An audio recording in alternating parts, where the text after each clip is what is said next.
nk'uko mubibona ka gasura wanyu. Uyu munsi natembereye ahantu uri kubona ndi kugenda mu muhanda, ni ku rusengero sha, dore warubonye ka kajwi.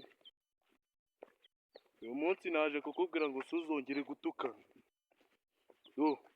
imiryango irafunguye, ntuzongere gutukana ahubwo uze kwa Yesu wakire umwami Yesu Kristo n'umukiza.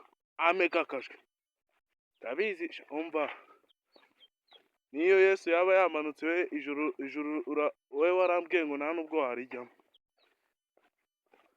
kuko ntabwo waba utukana kuriya ngo nasunutse amazuru kuntuze ku miryango y'ijuru.